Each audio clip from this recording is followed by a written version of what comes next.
नमस्कार सभी साथियों का HBN24 न्यूज में स्वागत करता हूं। जी हां, महाराष्ट्र के अंदर आप सभी जानते हैं कि चुनाव का समय कुछ ही दिन शेष बचे हैं और चुनाव से पहले जो सरगर्मियां थी सीट बंटवारे को लेकर भाजपा और कांग्रेस दोनों ही पार्टियां अपने गठबंधन के साथ सीट शेयरिंग फार्मूले पे काम कर रही है और अभी जो कि फाइनल हो चुका है कि कौन सी पार्टी किन सीटों पर चुनाव लड़ेगी। सबसे पहले आपको वो बताऊंगा, उसके बाद सट्टा बाजार की रिपोर्ट भी आपको बताऊंगा। सबसे पहले हम बताते हैं कि महाराष्ट्र के अंदर टोटल जो है 288 सीटें हैं और कौन सी पार्टी को कितनी सीट यहाँ पर सीट शेयरिंग के अंदर मिली गई है। भाजपा 156 सीटों पर चुनाव लड़ेगी।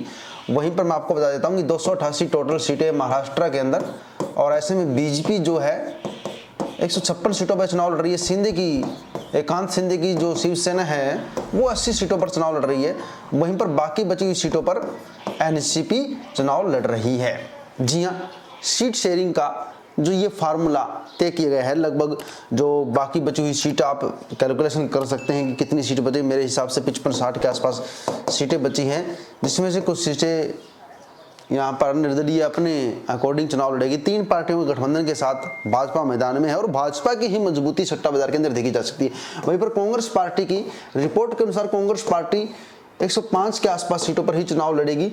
वहीं पर यहाँ पर उद्धव ठाकरे जी को बाकी जो सीटें बची हुई सीटें हैं उन पर उम्मीदवार उतारने के लिए कह दिया गया है उद्धव जी ठाकरे के साथ। और कुछ अन्य पार्टियां भी यहाँ पर कांग्रेस के साथ गठबंधन में हैं। अब देखते हैं कि कौन सी पार्टी को कितनी सीट दे दी गई है।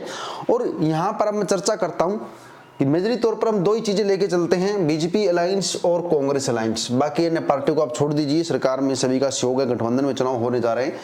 अब बात लेके चलते हैं बीजेपी वर्सेज कांग्रेस। बीजेपी कितनी सीटें मिलेगी, कांग्रेस को कितनी सीटें मिलेगी। यहाँ पर टोटल 288 कैलकुलेशन में बीजेपी अलायंस यानी बीजेपी गठबंधन को कितनी सीटें हैं, कांग्रेस गठबंधन को कितनी सीटें हैं, यहाँ पर मैं आपको बताता हूँ। सट्टा बाजार ने काफी चौंकाने वाले नतीजे दे दिए। जी हाँ, बीजेपी जो गठबंधन है, बीजेपी गठबंधन को इस बार 160 प्लस सीटें सट्टा बाजार के अंदर मिलती हुई दिखाई दे रही है। आप अंदाजा लगा सकते हैं कि महाराष्ट्र के अंदर कितनी सीटों से सरकार बनेगी। ये भी आप देख सकते हैं, महाराष्ट्र के अंदर 144 सीटें सरकार बनाने के लिए चाहिए, 145 सीटों में सरकार बन जाती है, लेकिन 160 सीटें सट्टा बाजार के अकॉर्डिंग बीजेपी गठबंधन को मिल रही है। इसमें से 100 से ज़्यादा सीटें बीजेपी खुद अपने बलबूते पर जीत रही हैं। वहीं पर कांग्रेस गठबंधन को कितनी सीटें, बाकी बची हुई सीटें कांग्रेस गठबंधन को मिल रही है।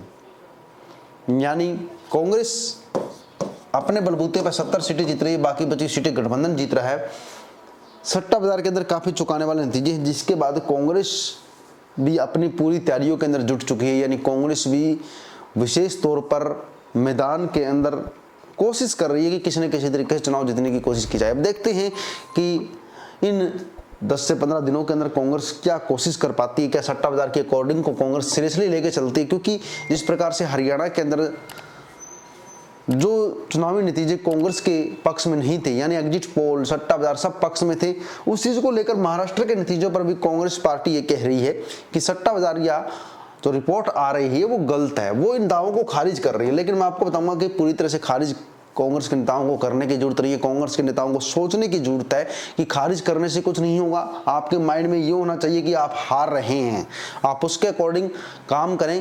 क्योंकि सट्टा बाजार के अंदर जिस प्रकार से भाजपा की सरकार महाराष्ट्र के अंदर बनती हुई दिखाई दे रही है, उस चीज को देखते हुए यही लगता है कि कांग्रेस अपना जो आधार है धीरे धीरे हर राज्य के अंदर खोती जा रही है। कौन सी सीट से कौन सा नेता जीत रहा है, सीट शेयरिंग फार्मूला क्या है, पूरी डिटेल जानकारी भी आपको मैं हमारे ओपिनियन पोल में दूंगा। ये खासतर थी सट्टा बाजार की रिपोर्ट थी कि सट्टा बाजार के अंदर क्या चल रहे हैं। हर एक नेता के भाव भी आपको बताऊंगा। तो आप लोगों को लाइक एंड शेयर करने की जरूरत है, चैनल को सब्सक्राइब करने की जरूरत है। सब्सक्राइब कर लीजिए ताकि आपको महाराष्ट्र चुनाव की जानकारी मिलती रहे। जय हिंद साथियों।